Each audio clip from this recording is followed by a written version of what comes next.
What is going on, Bears fans, and welcome back to this Friday edition of the CHGO Bears Podcast. It's Friday. My name's Will DeWitt, which means it is a CHGO Audible Day, and I'm joined by my co-host, Nicholas Moreano. Nick, how's it going, man? It's going good, Will. It's been a while since we've had our Friday Audible show, so it feels good to be back, closing out the week off right. Right. You were traveling, scouting for a couple of weeks. And by the way, I know we actually haven't been talking too much outside the show just due to how busy we are, but I enjoyed Nick on tour. I always kind of enjoyed going back through your tweets in the day and where's Nick at today and which scouts are, which prospects is he scouting? And it was a lot of fun. And I just want to say good job with everything that you did down there. For all of those events, including the Super Bowl. You guys really killed all of that coverage. So excited to be back here with you talking some Chicago Bears. And hey, we have a lot to get to today, a lot.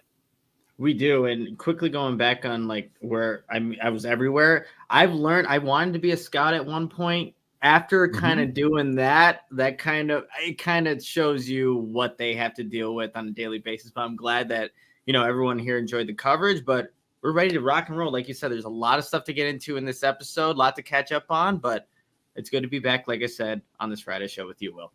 I remember when you were dabbling into scouting stuff, but it's helped you so much in your career now of understanding the game of football and what to look for at all these positions. So I think it was all, worth the effort, regardless of the fact. But before we get into all this content, we got to talk about Eddie Jackson, got to talk about Cody Whitehair. We have to talk about every single player on the Chicago Bears defense. I just want to welcome in Joe as the newest diehard here at CHGO who signed up over the past day. And of course, I know we've been loving these shout outs here to kind of start off the show with our new diehard. So I just wanted to officially congratulate and welcome in Joe as the latest CHGO diehard. Yeah, that's awesome. I love seeing each and every single time we go live for these CHGO Bears shows. There's also a new diehard being added to the community. So if you're not a part of that, for anybody who's in this chat, come on, let's get you in here. This database that we're rolling in, all the events are going to be coming up. There's so many great perks and benefits to being a diehard and just being a part of a really a Chicago community that is just like many of you who are in this chat. Love your teams. We wish they were better, but it's good to be amongst those types of people, and you can do that by being, a diehard with us. Get a free t-shirt from the CHGO locker as soon as you sign up, 20% off all merch all the time, 20% off every single event. And we're going to be doing some cool draft events coming up here soon. So it'll be a great time to kind of lock in your discounts. And of course, you get a welcome, you get a nice shout out here at the show. Hey, we get to say your name, which I know I love when that happens to me. And I'm sure everyone appreciates getting these shout outs too. So yeah, allchgo.com/join diehard. And that's how you can sign up and get all those amazing perks. And we would love to give you a shout out on Monday. Plenty of time between now and then to make sure you kind of come on over. So looking forward to that. But Nick, we have our State of the Franchise to finish here today. With the Chicago Bears defense, we're going to do the whole thing just because next week we're probably going to be focusing on that NFL scouting combine the week after that. And of course, let's kind of kick off this show just by discussing here. I'm going to say quickly, but it can take as much time as I feel like it needs to. But the Chicago Bears have officially released former All-Pro Eddie Jackson and Pro Bowler at Cody Whitehair. Two former foundational pieces of the Bears' last playoff run. I think Patrick Scales is the only remaining Chicago Bear from that 2018 season, which shows you just how much turnover that we've kind of undertaken over the past 4 years. But the Bears, by doing this, I think the biggest benefit is clearing $22-ish million in cap space, which puts them third in the NFL. Remember last year, they were number one. Now they're sitting here at third at $70 million, give or take, to spend. So I think it makes a lot of sense. I just tweeted out, I hate to see Eddie Jackson go, but I do think I understand, the timing is right. The timing is right, Will. And, when you're looking at Eddie Jackson, Cody Whitehair specifically, and how they're playing just in recent years, they weren't meeting those expectations that they had set earlier on in their career. And there's been some injuries for both guys later on. And when you're just looking at the turnover you were talking about, these were two, again, of the guys that have been on the roster for, a longer period of time. And when you can't count on Eddie Jackson to make those turnover types of plays, and he still has some of the tackling issues that you'll see from time to time. It's just, it was the right time to move on. I know obviously a guy like Jaquan Brisker is going to miss a guy like Eddie Jackson. Really that whole entire defense is because of the leadership and what he meant to that locker room. And the same thing goes for Cody Whitehair. I know he didn't play the best recently and obviously was benched later in the season, but that was still a guy that a lot of the younger players on, whether it's defense or the offensive line can go to those two guys and just get some guidance on whether it's just how to, be a professional on a day-to-day basis or getting, just the adjustments on how to be a pro at their respective positions. So it was their time to go. And I think a lot of people, you and I included, saw this happening at some point. And, Ryan Poles did so, create some more cap space, and hopefully he can use some of that money to talk about, maybe extend one of the guys we're going to talk about later in Jaylen Johnson. But it was the right time to do so. For sure. And I'm happy that you mentioned the leadership element that I think both have kind of, taken, a lot of the younger guys under their wings over the past couple of seasons. Eddie Jackson, I mean, geez, he's played with undrafted free agents at the cornerback position. Yeah. They've always brought in the turmoil at the strong safety position next to him, Deshaun Gibson, Clinton Dix for a year. And then, of course, once you finally draft Jaquan Brisker, kind of coaching him up and being a great leader and role model for Jaquan. So I do think those, even though the play is dipped, I feel like the Bears are going to be better by still like having them around like they did for the past couple of years. And it kind of allows some of these guys to develop maybe at a more rapid pace than without some of this leadership presence. I'm happy you mentioned it. I had it in here too, to make sure we kind of give them a shout for that. And of course, I mean, Eddie Jackson gave us on the field too so many great memories. And I know I shared our video on Twitter yesterday of us just screaming after one of his touchdowns when he had two in that Panthers game back in 2017. And, on top of that 2018 season, how special it was too. I'll always have fond memories and it's kind of sad to kind of see it go. And I kind of feel old now, Nick, because you and I were doing draft recap videos after both of these players were drafted and remember them coming in and like doing the scouting reports. And now they were long tenured Bears and they're no longer going to be here. And it's like an end of an era for sure. And I don't know, very, perspective setting, but I'm excited for the Bears future too.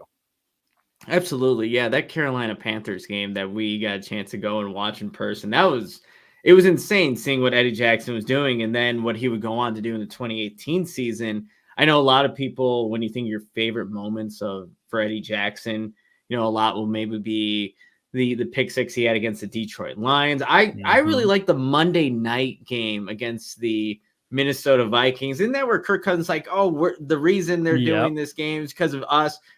No. It was that Bears defense. It was that Bears team. And you have the symphony orchestra celebration in the end. Like that was one of my favorite moments, just watching Eddie Jackson. I know a lot of people, have a lot of fond memories of what he was able to do because he changed how quarterbacks can really take shots down the field because of his range. Like if he was in the middle of the field, he can get to both sidelines just with how instinctive he was, the range that he had, and just that season he was having. It was a lot of fun to watch.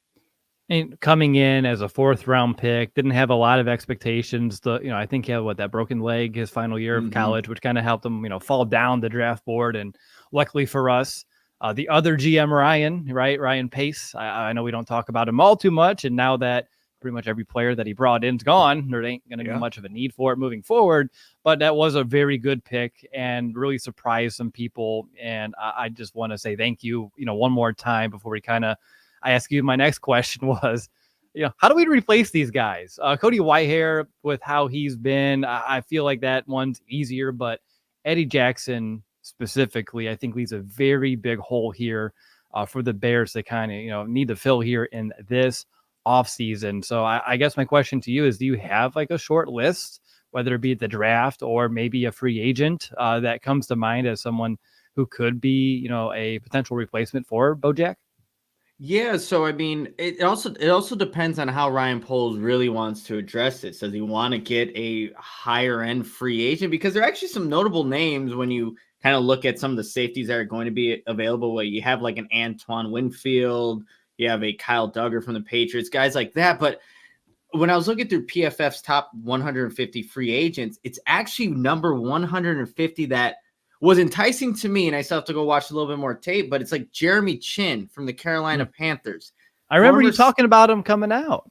Yeah, former second-round draft pick out of Southern Illinois, and just physically, he has everything he can want, and he's up for free agency, and that's a name again. I need to go back and kind of see what he's been, what he hasn't been in Carolina, but that was a guy through free agency.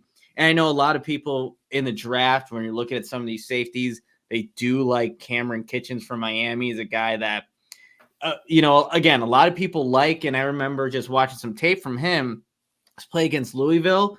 Very Eddie Jackson-like, where he's on the left hash and somehow has the range to get outside of the right numbers to make an interception. It reminded me of Eddie Jackson, what he's capable of doing. But yeah, it's going to be an interesting approach of how Ryan Poles wants to allocate these resources. I doubt that he uses a higher end draft pick on a safety, but then again, he's done it before. So it's going to be interesting how he goes about it. I feel like if you're trying to replace Eddie Jackson, the best way to do it, like if your window, right, like we're starting to see this rebuild kind of hit that next level of what it's going to be. Like last year was filling needs, and this year we have a few needs, obviously. Come on now.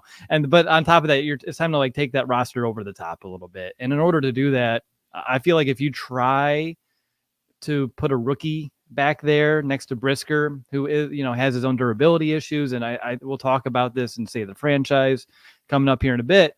But I feel like that's a big risk. And the best way to mitigate that would be spending in free agency for someone that, someone who's younger, but can still play, who's already played at a high level in this league. And it's more of a plug and play. And when I say that, I'm looking at Xavier McKinney over here in New York, who played for the Giants, 53 targets last season, 0 touchdowns allowed. He plays that deep safety role, center field guy, very well.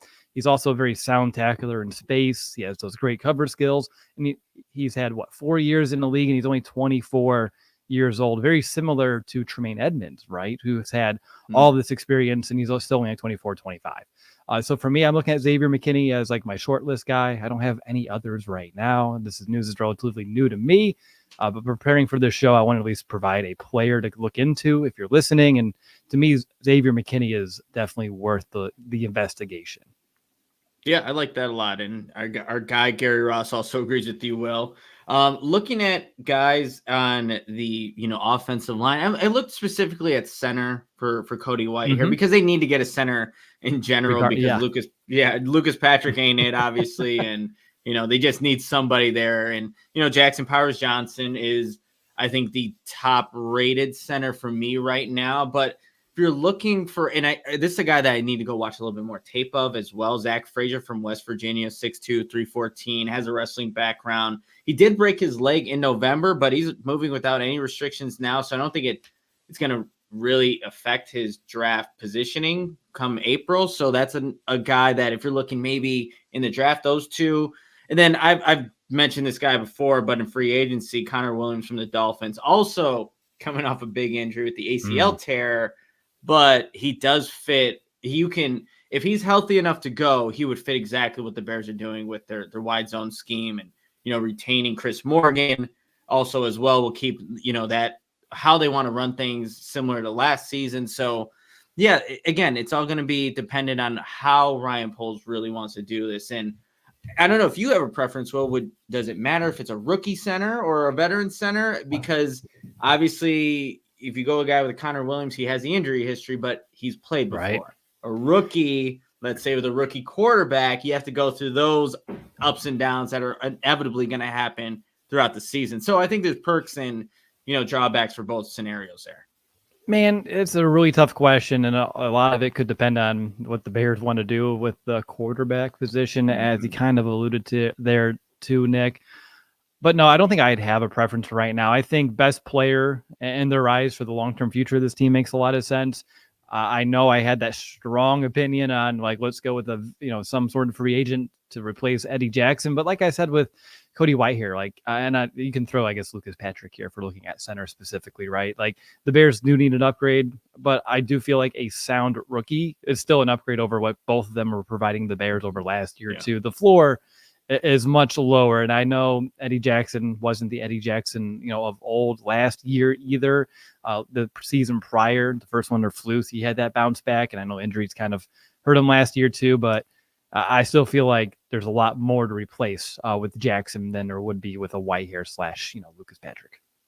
Yeah, I completely agree with that. And again, this gives us now, on top of all the other like holes that still need to be filled, there are some other things that we kind of go into more depth as we, just kind of go through this entire offseason. And I think we all had safety and center obviously on our list, but now we kind of can go a little bit deeper into looking at those wells of all the players that could be in there.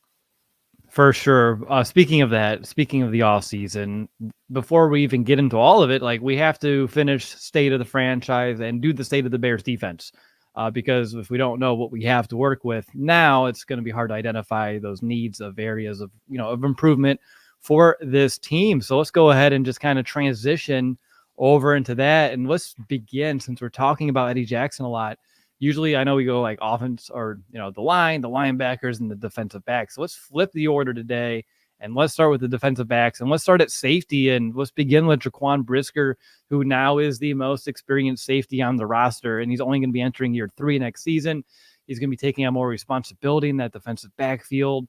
I know he had a little bit of a slow start to the year. Some of those injuries that he had in training camp, made some key mistakes early on, but I really do think that Jaquan Brisker turned things around and had a strong second half of the season.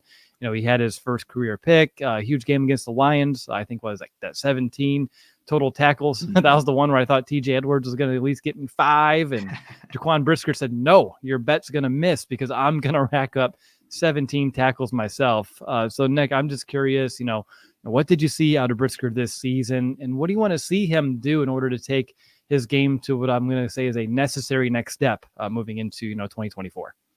Yeah, I liked how Eberflus was allowing Brisker to play more. Obviously, he was playing in the box before, but you just saw that's where I think Jaquan Brisker is just most natural, coming downhill, filling gaps, just getting in on the run game. I thought he did a really good job of putting Brisker in positions to make plays when he was doing that, especially later on in the season. And I think where Jaquan can continue to get better, I just think that there were times throughout this season where he's just laid out of the back pedal to kind of get, if they're playing 2 safety deep, right? And for whatever reason, he'll allow wide receivers to kind of get on top of him. And then he doesn't have that elite speed to when a wide receiver and him are, neck and neck. He's not going to beat that receiver to the spot. He's usually going to trail and not able to make that play. So I just think that it's going to come with time. Again, now being in the 3rd season of this defense, he's going to be able to recognize things hopefully more quickly. But again, he's going to have a different counterpart there back, as the safety position. So I could see, just kind of without knowing who that player is going to be, there's probably going to be some growing pains, right, with Jaquan Brisker and whoever the next safety opposite of him is going to be. But if you allow him to be that, he is an athletic freak. If you allow him to play in the box, be an asset to the run game, I think your defense is going to look a lot better because of the plays that he's capable of making and the physicality he brings at the position. Right. And it's very necessary in today's NFL to have, whether it's a true safety like Jaquan who can play in the box or someone that is that more hybrid safety linebacker role. You do want guys like that. Like if you're going to look for like big nickel, big dime sort of packages. But luckily for the Bears, they have a guy like that. And Jaquan Brisker, who is, like you said, I think he's at his best when he's, playing downhill, attacking the run, being a bigger body in the box, but also does have really good cover skills if he can work on some of the things that you mentioned with his spacing, his overall awareness. But that comes within time. And still, I do think you saw growth from him as a rookie to last year. And as long as he continues on the same trajectory, year 3, despite whatever growing pains may be due to the fact of having a different, duo counterpart, at least we should expect, I would still say, better play. And I would like to see this more, plays in the ball. And I know he's a strong safety, but that's still something where if he can find that element, it's just going to continue to change the entire dynamic of the Chicago Bears defense. Outside of Brisker, though, there really isn't a lot to mention here at the safety position right now for the Bears. The only other player last season that had significant playing time was Elijah Hicks, former 7th-round pick. He finished his second season, with 35 total tackles. He started 6 games in place of Eddie Jackson that got injured. And I know there really wasn't a ton there. I really thought, Elijah Hicks, he definitely struggled when he was a starting safety for the Chicago Bears. I don't have much hope of, hey, let's just develop Elijah and have him roll in as that, starting safety. That would be a huge mistake for the Chicago Bears. But is there anything about Elijah Hicks or just the quality of depth, I think, here at the position that you want to mention heading into this 2024 offseason? Yeah, I think Elijah Hicks, he's a depth piece. He shouldn't be pegged as being like a starter in 2024, even though he's asked to do so. And when he was playing out there when Eddie Jackson was hurt, he was targeted 14 times. Will allowed 11 receptions for 160 yards and 4 touchdowns. So I think teams knew that, again, there was a lot of quality players on this Bears defense, but when Eddie Jackson wasn't out there, even though he had some down years at the back end of his career, like Elijah Hicks, you can identify him, you can attack him. So that's why it is going to be important that the Bears find the right guy at the safety position. But yeah, he's gonna contribute on special teams. He should be your 3rd safety on the roster, and that's how you should kind of look at Elijah Hicks moving forward. Yeah, and for a 7th-round pick, that's fine. Like, he's playing his role, and that's okay. Mm-hmm. Like, you do need players like this. You just can't rely on them to, play a larger role than maybe they're ready for right now in this juncture of their careers. When it comes to safeties, if I'm looking for like that one area of improvement that can really help the Bears next season, it's just tackling. Jaquan Brisker had 10 missed tackles. Eddie Jackson had 7. Elijah Hicks in those 6 starts had 7 missed tackles as well. Mm-hmm. So that's 24 total combined from the guys that played a lot of time at the safety position for the Bears. And as that last line of defense, that's no bueno. So for me, I'm just looking for the Bears and their safeties to continue to work on the tackling. I thought Jaquan Brisker did a decent job in terms of like what he saw as a rookie versus year 2. And I just want to see him take that next step again here in year 3. Yeah, and I think too is like that, just the ability to create turnovers from that position. Like Jaquan Brisker hasn't quite shown that yet in his career. Maybe that'll come in year 3, but we know what it looks like when you have a guy back there that is capable of doing that. Like Eddie Jackson. So you can get that type of play, and not as consistent as that was for 2018 or 19.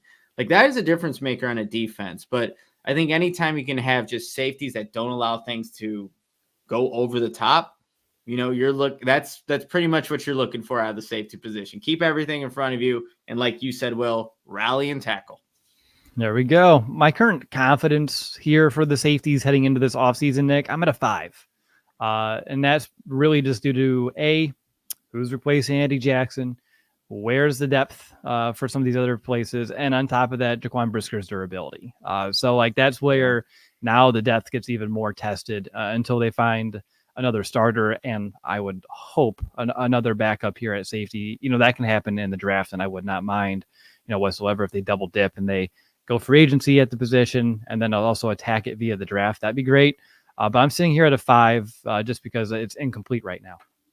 It is incomplete. I'll kind of go a little bit lower to 4.5 because the durability things with Jaquan Brisker, I think, are legit. There are so many times throughout a game where, he's on the ground after a hit, and we know he's got the head injury history, and like he just plays a physical style of game.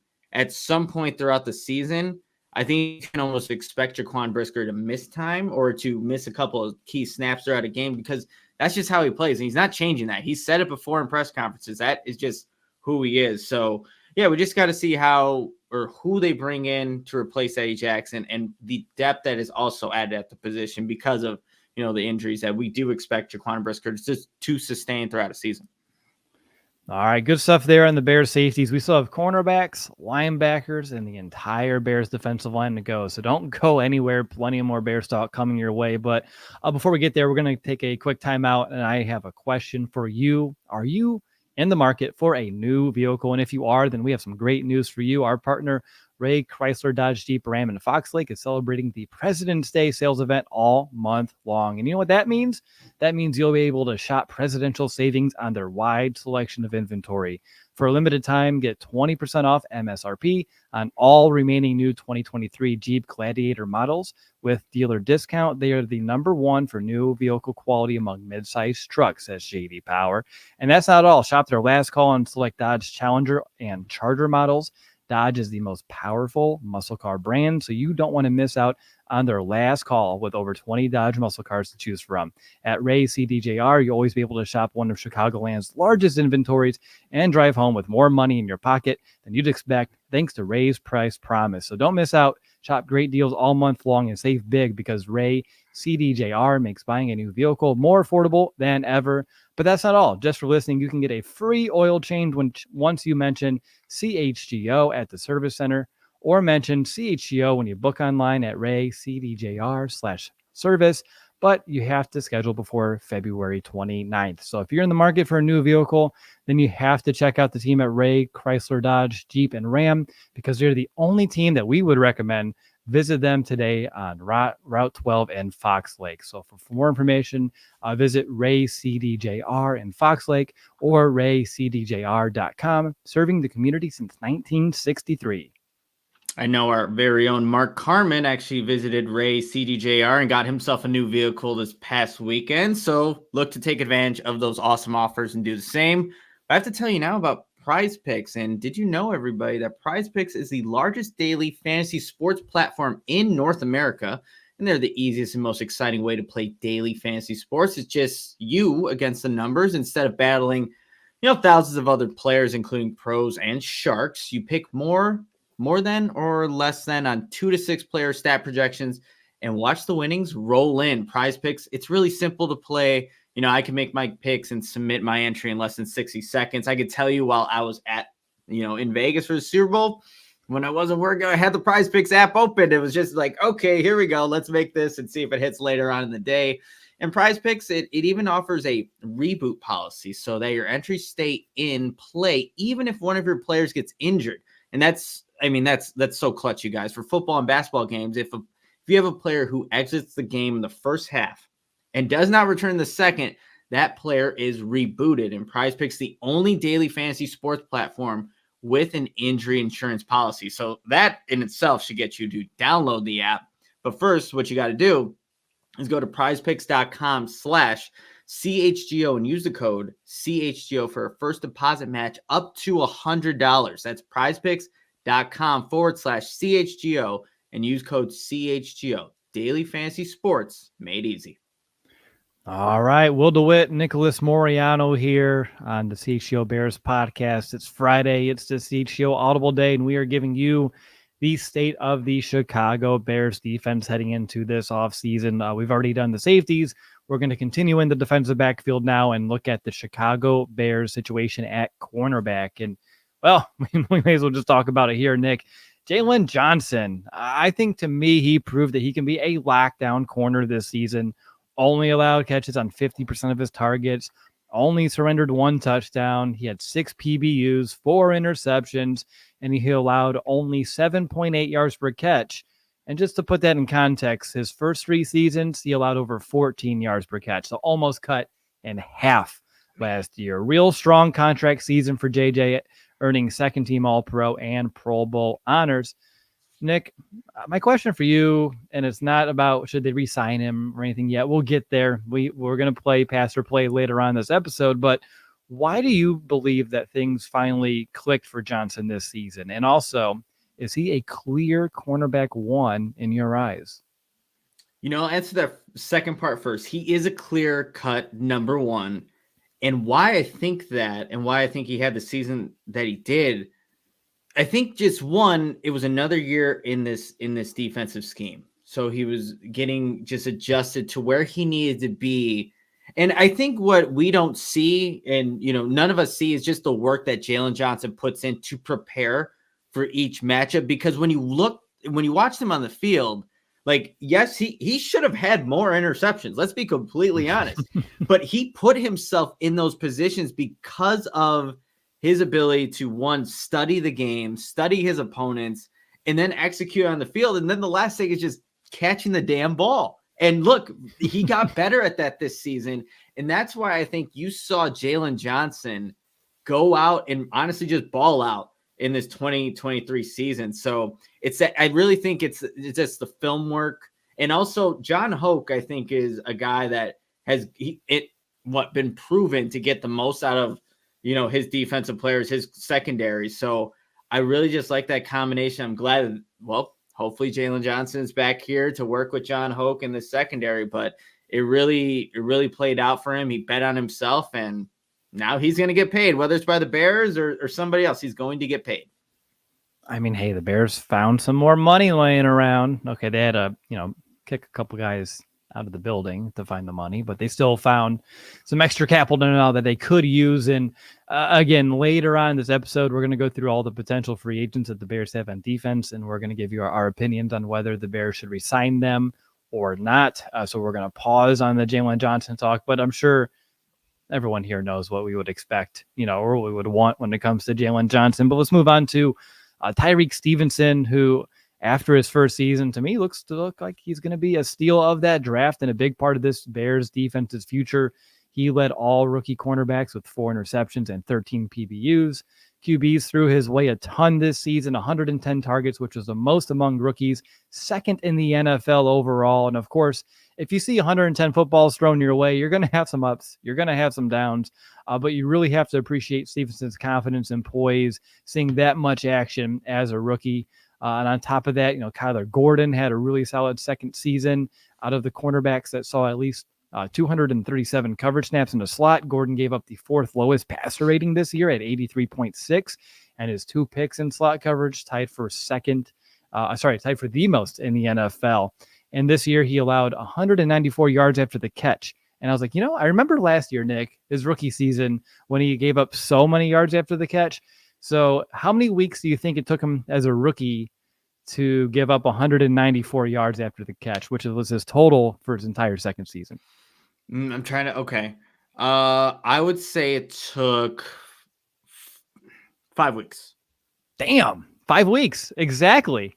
So Gordon gave up over 194 yards in 5 weeks, the first 5 weeks as a rookie, but that's the entire total for his second year, just to show and demonstrate some of that growth here in year 2. So Nick, I'll pass the ball over to you.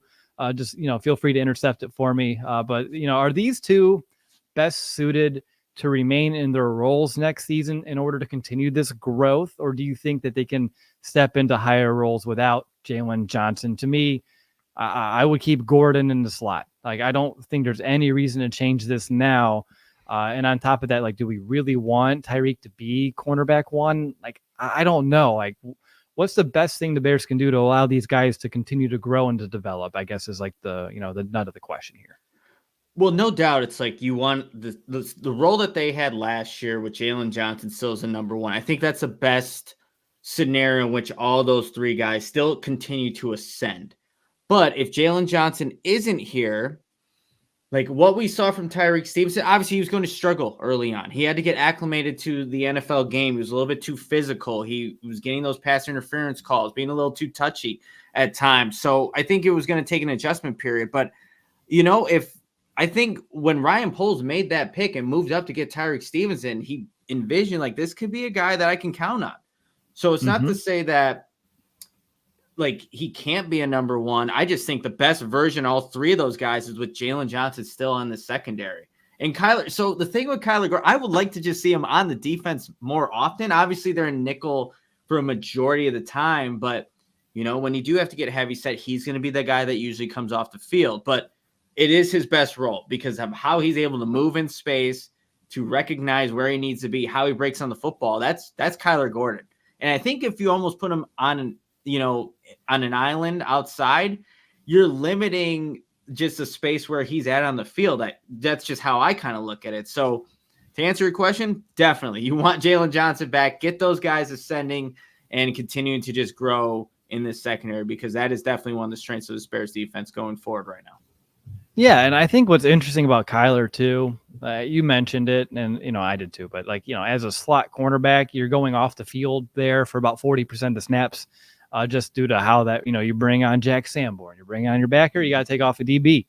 But Kyler Gordon, one of his sneaky strengths is attacking the run. And I would be very, if I had the time, man, I would do this homework, but I would love to know how impactful Kyler was to like the Bears ranking for that run defense, because you go into the sub package and offenses typically, right? Like, oh, it's a lighter box. You got more DBs on the field. Let me run this ball. And then Kyler Gordon makes plays all over the line of scrimmage and loves to attack against the run. So I think it makes the Bears defense stronger by having a slot corner that can be so impactful against the run and allows, or I guess forces offenses to, think twice before running, even if the Bears are in their nickel package. So I think there's a lot of value there for Kyler Gordon on top of his coverage skills and his ability to lock down those slot wide receivers. Moving on quickly here to some of the other young guys, Terrell Smith, no slouch as a rookie too. He also flashed. Jaylen Jones kind of moved into that special teams role after a very good UDFA year the year prior. Same thing with Josh Blackwell, but they're also very good for their depth, their quality, and their special teams presence. Greg Stroman, hey, he didn't play a lot, but when he did, he also made plays. 3 tackles in the backfield, 1 sack, a pick, and a PBU.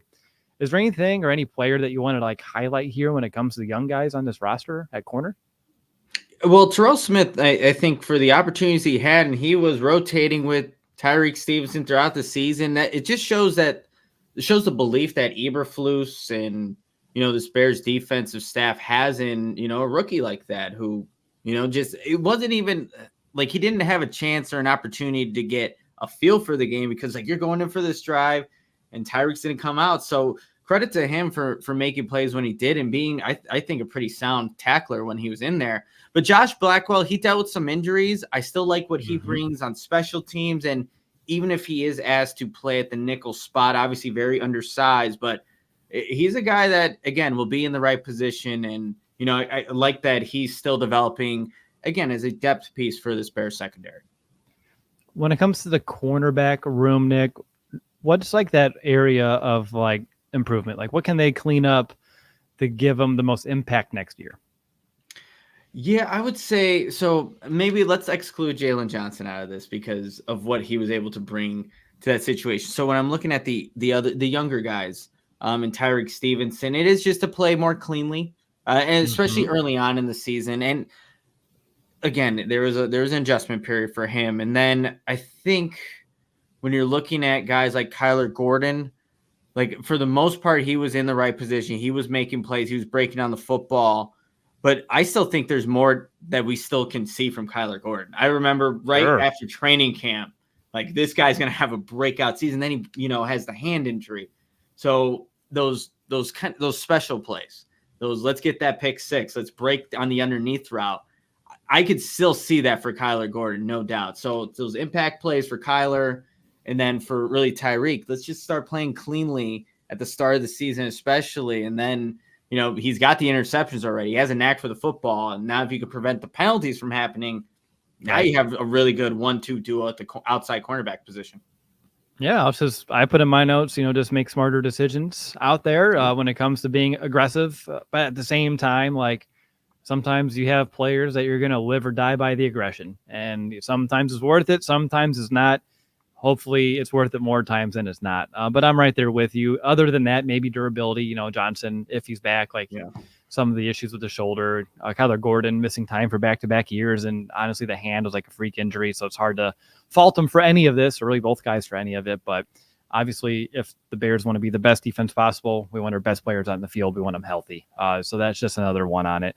My overall confidence at corner is an 8. They're young, they're talented. They're advantageous, and I think it's a very deep group. And I wouldn't be surprised if Poles continues to find more players to, go into training camp here, whether it's, a later round draft pick or, an undrafted free agent.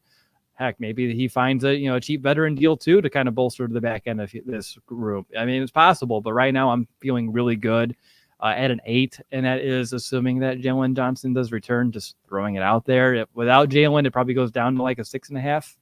Overall, maybe more like a 6. But what about you, Nick? What's your confidence at corner heading into this offseason?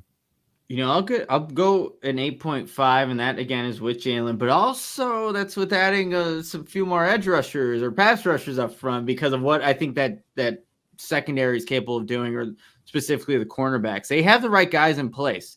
You got to keep them and continue to develop them, and then that secondary is going to continue to flourish. We're in a fun spot for this roster, just saying, of like, and I know someone made like the joke about like, how come there's so much talk about growth here on the show? And like, is this an ad for, a different kind of product? And I don't know. It's just where we're at in this rebuild that we've seen for the past few years. Like we saw it get torn down. We saw a lot of young players come in 2 years ago. Obviously the Bears struggled very much so, like weren't able to find many wins, but now we're seeing the growth out of a lot of these positions. So I think it just makes sense. That is kind of like the overarching theme here with these episodes.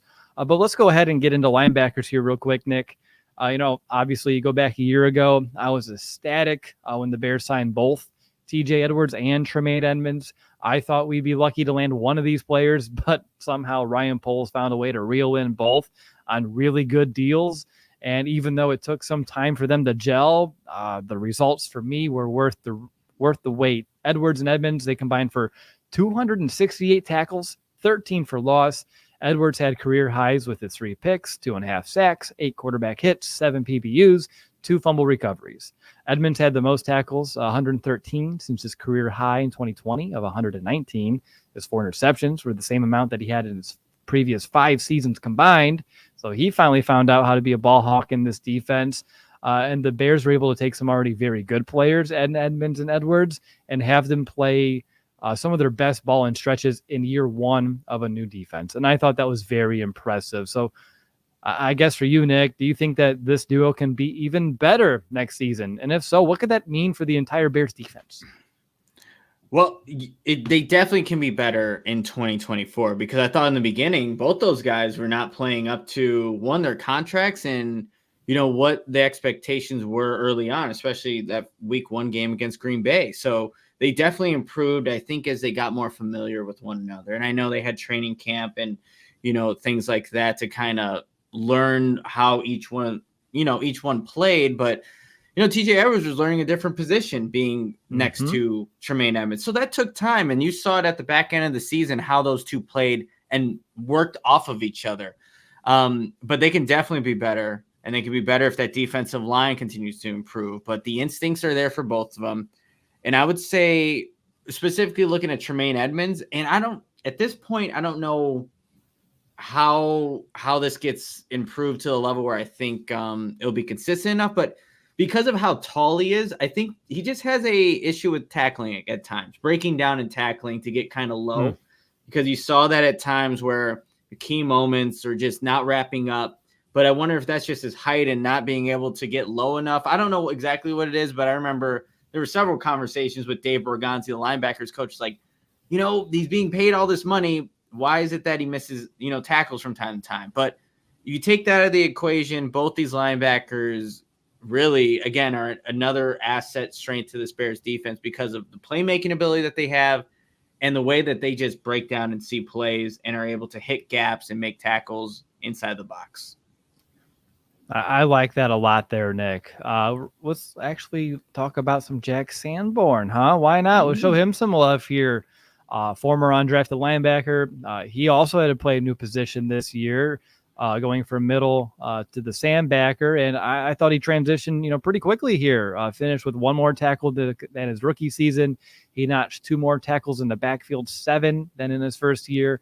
And he also had the 4th most tackles on the behind the line on the team. So I want to know, Nick, did Sanborn, did he play up to your expectation? Like, to me, it was pretty much about what I expected. I don't think I'm expecting a whole lot more in the role that he's in, but at the same time, he is, very sound, and that's not a bad thing to have. You just know what you're getting out of Jack Sanborn, regardless of the position he's played, regardless of how many snaps he's going to have throughout a game. And I just think of his most impactful play probably was the 4th down stop that he had against the Detroit Lions, where he beats the block by Sam Laporta and is able to get in the backfield and make the tackle on, I believe it was Jahmyr Gibbs on that play. But that's Jack Sanborn, ready at any given moment, regardless of his playing time. He just makes plays. He's a good player to have and a good third linebacker to have to round out this linebacking core. But yeah, no, he continues to do what he did in his rookie season, make plays and be dependable, which is exactly what you want out of your linebackers.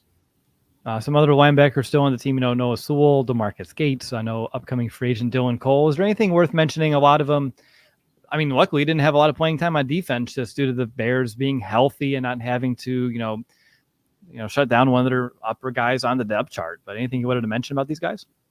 Yeah, really quickly on Noah Sewell, you just want to continue to see what you have in him, because I think it's after this season for Jack Sanborn. He's probably going to get paid somewhere and not be on the Bears anymore. So you want to just know what you have in Noah Sewell, obviously being, just a draft pick last season, playing his rookie year. He didn't get too many opportunities, but want to continue to see him grow and maybe just be that next guy that will be that third linebacker on this team moving forward.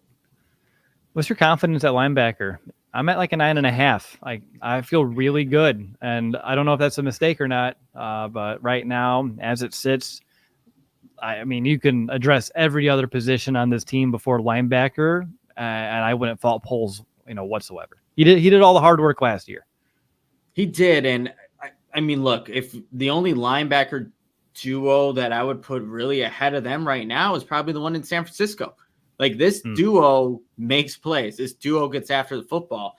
So confident. I'm right there in that 9 range, because these guys should be better next season. They are familiar with each other's game, and there's no reason why they can't, not only replicate what they did, but be even better. Of course, barring injury, but this is a good duo. And, the Bears are fortunate to have these off-ball linebackers. And I know it's not the premium position, but you look at some of the teams that are in the playoffs, some, those teams had off-ball linebacker, good group. And, maybe that's a reason, one of the many reasons why they got to where they did in the season.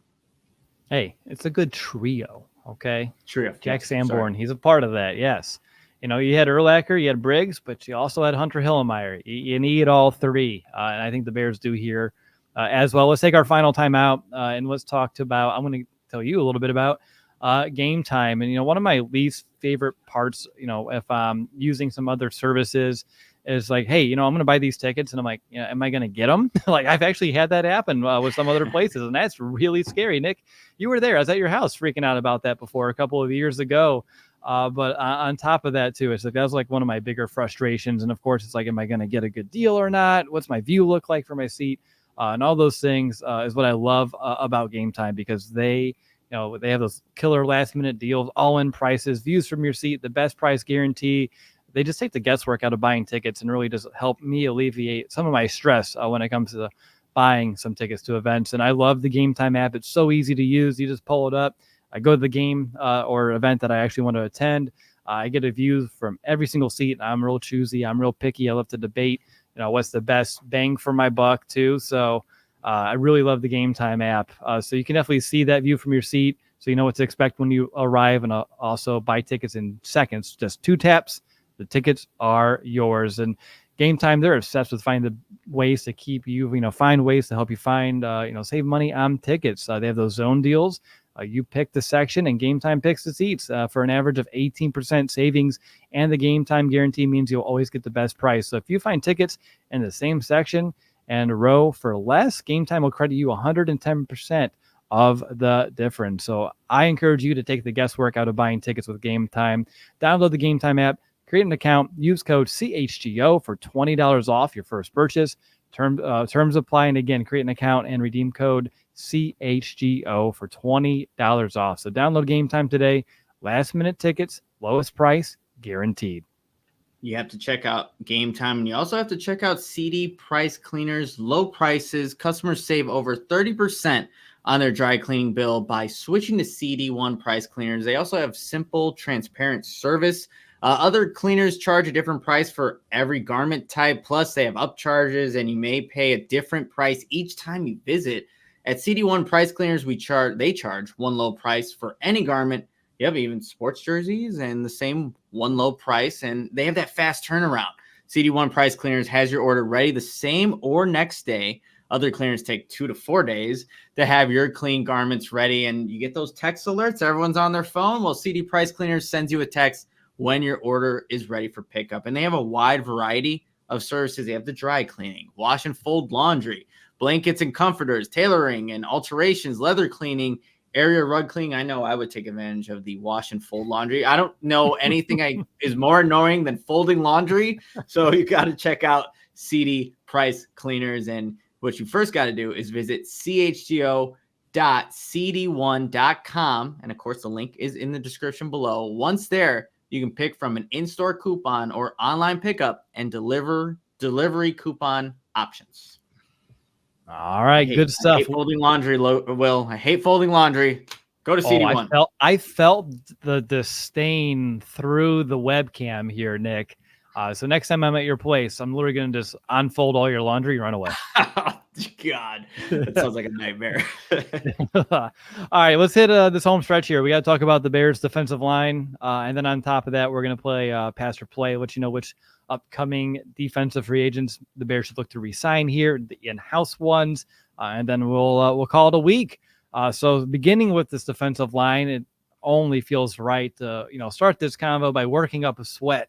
Montez only played 9 games after being traded to the Bears, but he finished with the most sacks on the team with 6, which obviously is a problem of itself. And we talked a lot too throughout this episode, Nick, of how a lot of these other positional groups got better as the season went on. Well, I think we could both agree here that Montez Sweat's arrival was a crucial component of elevating the play of the rest of this defense. So were you, I guess, impressed by Montez in his stint here with the Bears, for the second half of this year, and then looking into his second year in Chicago, what can he do to make an even bigger impact?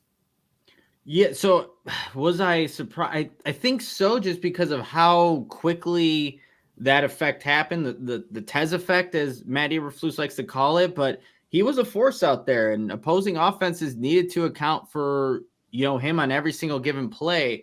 I think for next season, when I'm looking for Montez and how he can continue to impact this Bears defensive line, I just go back to Week 18. When it's, Bears have an opportunity to eliminate Green Bay, but it didn't feel like there was much of a pass rush. And that could be due to the entire group, the entire line. But, I think in that game, I just expected more from Montez Sweat in that one. Maybe, again, that's where, and we'll get into this conversation where they need to add more. But for Montez, he has that ability to not only overpower guys, but I like his hand movements and just the power he generates. And it doesn't even have to be, just the distance from him and the opposing offensive tackle, he is able to get into those pads, generate force, collapse a pocket, and get after the quarterback. So I really do like that. And hopefully you just give him some more help so he doesn't have to be the only focus that opposing offensive lines need to really direct additional blockers to. So basically what I'm hearing is we need to help Montez in order for him to help himself, which – it makes a lot of sense. So I'm right there with you. Someone that didn't help him out too much, Demarcus Walker. We'll just throw out the next player on my list here. He signed with the Bears last offseason. He was supposed to provide a big impact. You look at the contract that he signed, and I will say, there's mixed results. It wasn't all bad. His sack total wasn't what we were hoping for, only 3.5. But I was still very impressed and pleased with Walker's leadership that he's demonstrated throughout the entirety of his time here in Chicago. And his solid play still is an upgrade for the Bears compared to what they had the year prior. So the Bears still got better. I just was hoping for a little bit more. Walker was second on the team with tackles for loss of 9 and quarterback hits with 16. Obviously, there's still room to improve, and I'm still hoping he can be that 7+ sack player that showed up in Nashville for the Titans in 2022. And I know, finding the best place for Walker on this defense was something that the Bears really had to work through. So with an extra year here, Nick, would you expect Walker to have an uptick in play? It's actually, that's a really good question, Will, because, I do also expect the Bears to add to this position group. So I don't know where Walker kind of fits in, because he has the ability to play inside. And when Yannick Ngakoue got injured, you saw a little bit more on the edge there. So it's going to be really interesting, because when Sweat got here and you obviously saw the dip down in Walker's production on one side of the line there. So I think the best thing about Walker is his versatility. I just don't think he's just not that top end player that maybe he's going to live up to the contract that he signed. And that's what happens in free agency, right? You overpay for guys. So I don't know if he's going to get more playing time after the Bears add some more depth on that defensive line. So how about this? Not as much playing time, but when he's out there, could he play at a higher level? I think so. Yes. Less reps, have, more of that. And what's good about the Bears, they do like the waves, right? Going in waves with rotating defensive linemen. So to that question, Will, I think he can be more effective when he's out there because of, again, how the Bears like to utilize their defensive line and put guys out there. All right, cool. Let's move into, I'm going to bounce up and around this defensive line just because there's so many players here, but I want to make sure we talk about the big names. So Justin Jones, he led the Bears' entire defensive line in tackles, 49 combined. He led the team in tackles for the unit in tackles for loss of 10, quarterback hits 17, and by unit, I mean defensive tackles, not edge guys. His 36 pressures and 4.5 sacks were also career highs for Justin Jones. And, after being Ryan Poles' second choice for the 3-tech after the whole Larry, Ogunjobi, it took a minute. I was like, what was that name? That fiasco a couple of years ago. Jones, he stepped up. But my question for you is a loaded one, Nick. Is he the 3-tech to take this team to the next level? Even though he took some strides, but is there more room to grow to become like that dominant one that the Bears do need in this defense? Is he that guy? Well, I don't think he's that guy, but he played better than I expected, to be completely honest. He made some flash plays. He's throwing guys off of him. The only thing I ask of Matt Eberflus is never drop him back in coverage on third down against, Njoku or whatever, against Cleveland. That's the only thing I ask, because I think Justin Jones, he is a good complement to a defensive line, but he's not the disruptor, the 3-tech, the engine for that position that Eberflus needs. Like, I think the Bears, if they were looking at a potential draft pick or someone in free agency, maybe they could technically upgrade that position. But Justin Jones has played well, and obviously he's up for contract. So it's going to be interesting how the Bears kind of go about that, his specific situation. Yeah, because the Bears have cap space, but do they want to allocate that space? There's a couple of rookies that they drafted here. One of them, Javon Dexter. You're looking for growth out of him too, and he had a really good rookie season, I would say, overall. And I mean, just talking about both of them right now, Dexter and Pickens, both of them had 20 combined tackles. Neither made many tackles behind the line of scrimmage, right? Not a huge gaudy numbers for tackles for loss.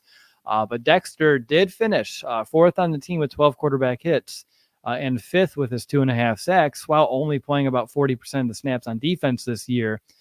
Those quarterback hits, by the way, Nick, I don't know if this has been talked about, but that was the most among all rookie defensive tackles, which is really impressive to me.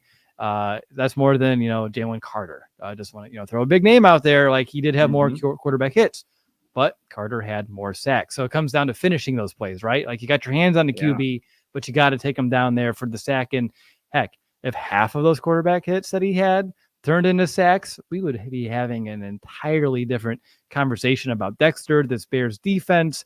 But still, I think what Dexter did and his flashes were very promising. He flashed more than Pickens. But, obviously there's no reason to give up hope on Zach Pickens right now. But what did you see? What did you like out of the Bears rookie defensive tackles? And what are you looking forward to in 2024 with these guys? For Javon Dexter, I mean, you saw his play strength. He is a strong individual. He can move guys. And, again, it is the finishing thing, because he was back there. And, there were a couple times where he even went on Twitter. He's like, oh, no, I could have had my first career sack. He eventually got that.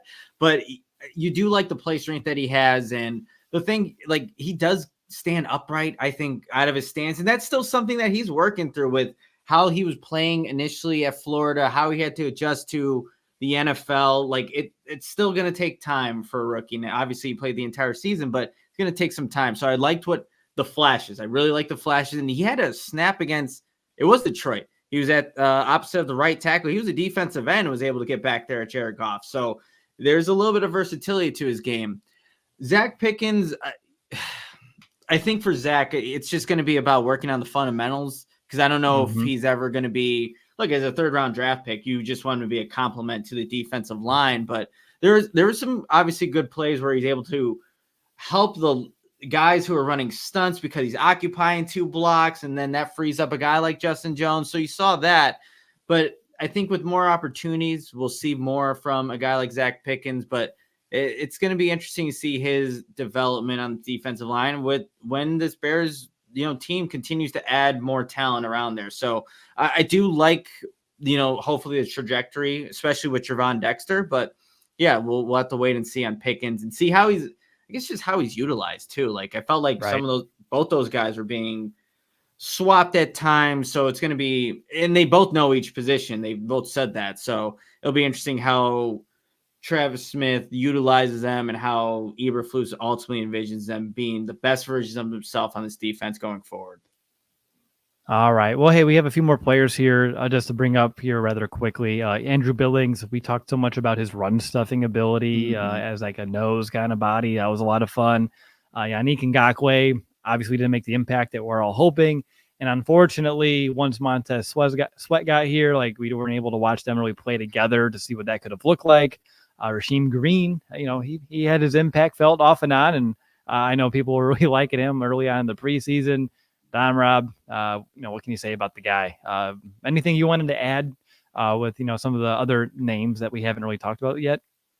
Yeah, Andrew Billings, I think he is, continues to do what he did in his first season with the Bears, just be that run stuffer. But for a guy like Dominique Robinson has a lot of athletic traits. It's disappointing to see where he's kind of going right now, being, healthy scratch for a majority of the season, not making the impact. And yeah, I just don't know where his future really lies with the Bears. Like if he was cut from the team next season, that wouldn't surprise me. And then with Rasheem Green, like he made his impacts on special teams. I think he had a few extra points blocked, but I think you could do more at that position, to be completely honest. Absolutely. When it comes to the highest area of improvement, like what can this unit do for this Bears defense to, be bound better next year? For me, it boils down to 5 words: generating pressure in key moments. Oh, yeah. That's exactly what they need to do. Think about all the 2-minute drives where that Bears defensive line is just not hitting home. So I like that a lot. Obviously, this unit was very good at stopping the run. I go back to week 18, man. Like that defensive line got manhandled by Green Bay. Like, so it's going to take a little bit more, I think, just guys like dudes up front, premium players to make sure that's not the case anymore, because you're going to face Green Bay twice a year. You're going to face some of these dominant run teams. And we saw at times where that defensive line just didn't have enough push, or whether it's technique, it could be a multitude of things, but they need to be better at stopping some of those teams that will run the football. And week 18, I keep playing that back in my head, even though I don't want to, but they need to be better. No, that game scarred you, bro, because every single positional group, I think, offense and defense, you've always brought up that damn Packers game. And I know it hurt a lot of us, but I think it hurt you a little bit more. Maybe because you were there in person. I don't know, but maybe. Man. What's your confidence heading into this offseason for the Bears defensive line in general? It's a tough one because there's reasons to be optimistic and there's also reasons for concern. Yeah, so for me, I'm putting this at a 5.9, borderline 6. You have Montez Sweat. I don't know if Justin Jones is coming back. We got to see the development of Dexter and Pickens and Demarcus Walker versatility piece. But again, this is a group where you look at it, and I put Billings in there as well. Like, you need to add more. You need to add more quality guys that can not only get after the quarterback, are effective at stopping the run, but there's potential. You just need to see it all come to fruition, Will. Absolutely. Let's do pass or play. This is where we're going to go through the Bears defensive free agents and explain who we would re-sign or let test free agency. And Nick, I know when we were prepping and I gave you the list, I was like, it's a very short list, which just kind of shows you where this Bears roster is at. We had so many years where this list is like extraordinarily long, just due to the fact of, rebuilding and tearing it all down. But right now it's an entirely different thing. There's only a handful of guys here. So number 1, Yannick Ngakoue, pass or play. We are passing on the Yannick Ngakoue experiment there. Yeah, the Bears can definitely better use some of that cap space, and bringing in Montez Sweat should help, but definitely edge they can load up. They can continue to load up there. What about Justin Jones? I know. This one's I'm going to play him, but I wonder what that contract looks like. And again, given whatever the other options are, but right now I will play Justin Jones. I liked how he's played. I can't fault you there. I just would believe he'd want to get, at this juncture of his career, the most money possible in that contract. And it depends on what that looks like for me. But even if they re-sign Justin Jones, don't be shy of, continue to add more bodies at the position, is my word of caution there. Because we all know Ryan Poles is listening to me here. Jaylen Johnson, I put him right here in the middle for, why not? We both definitely tipped our hands on this one earlier, but I definitely played Jaylon. I had a mock to the Bears, wanted him here. He's been here, starting to really see, what his ceiling can look like. And it's very exciting. But obviously they have to come to terms, or maybe he just gets tagged. Who knows? But the Bears should have the funds to do it regardless. So I'd bring him back. Yeah, definitely bring him back. You play that all day long. And yeah, I don't know how that ends up with a long-term contract or getting tagged, but he is such a valuable piece of this defense. Will they need to do whatever is possible to make sure he stays a Bear, and obviously would work better if it was on a long-term deal. All right. What about, now we're getting to some smaller names, but Josh Blackwell, I don't feel like that would break the bank, and plenty of special teams, I guess value there. And also I still like his depth at corner.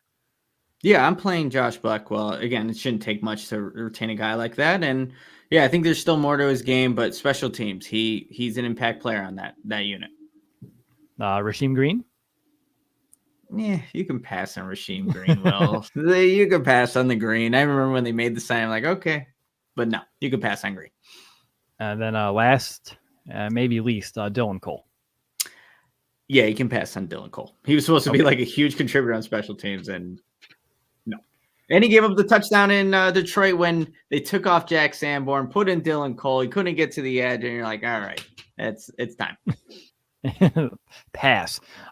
You mentioned the one player I had in my list for my final question, which was, is there any player that is going to be under contract next season that you could see potentially getting cut? They're not a free agent now, but they may not make the team. And you mentioned Dom Rob, and I'm right there with you. Yeah, and I'm trying to, I don't know who else kind of really fits that bill, but Dominic Robinson has a lot to play for. And I think just given how it's gone the first two seasons, he should be a person that's kind of wary of where his status is on this football team. Awesome. Good stuff here today, man. Anything, any final thoughts or anything you wanted to make sure that we hit on before we close out? No, we finally got to stay the franchise defensive episode. It was maybe 4 weeks in the making, but I'm glad that we were able to get this in before the NFL scouting combine. So we're all going to be down there in Indianapolis, but it's just good to be back with you, Will, on a Friday episode. I know a lot of people too, when they were tuning into the Friday shows, like, damn it, Will's not back yet. He's here. So it's good to have you back. And look, we went into a little overtime here, an hour and 10 minutes. So, we just had to catch up on all the time that, we lost over the past couple of weeks.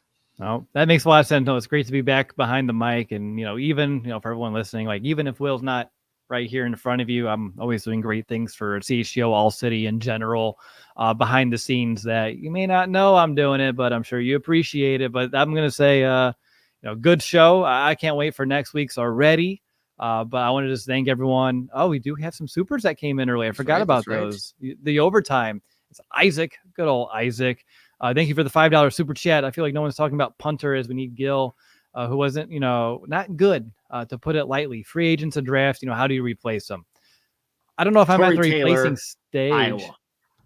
Shush. Boom. No, always with the Iowa guys. Always with the Iowa guys. But no, I understand his net wasn't great, and there are ways, to get better. Ideally, we're not punting so much, Isaac, and then it doesn't matter if, our punter isn't doing what we need him to do. But that's a good question. I wouldn't put a lot of money into it, but the Bears do have the flexibility. But I understand it's important, so I don't want to, take it lightly.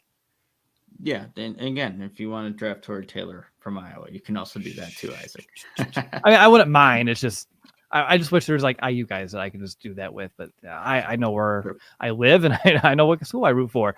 We got another $4.99 from Andrew. This one's for you, Nick. Nick, how do we get your NBA picks daily? Great work on your last ones. Also, would Kevin Beard be a replacement for Eddie?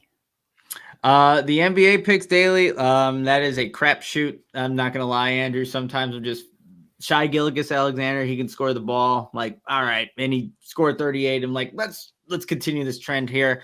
And then Kevin Byard, replacement for Eddie. I mean, that's obviously a very good safety in this league. Very good for a long time, potentially. But again, I don't know if the Bears are gonna allocate a high-end free agency contract to one of those guys. I feel like they go more a veteran on the low end. That's just how I think it'll play out. All right, I think we have one more, maybe, or we got one more here. We got the prayers up for Mongo from Evie in the chat, which is always very well appreciated. But I do think that did it for the Supers. So I'm gonna call this an episode here. I want to thank everybody who tuned into this episode of the CHGO Bears podcast. Before you leave, make sure to hit that thumbs up button right on time. Justin, thank you so much. We really do appreciate all of your support. And of course, you can become a CHGO diehard at allchgo.com/diehard. And by doing so before next Monday, of course, you're going to get the amazing shout out on the show and get all the amazing perks that being a diehard has to offer. So Nick and I will be back next Friday as we will set our sights on that NFL scouting combine that's going to take place the following week. So definitely don't miss out on that episode. But until then, I'm going to let you know to have a great week. And of course, bear down, Chicago. We all silly like the mayor.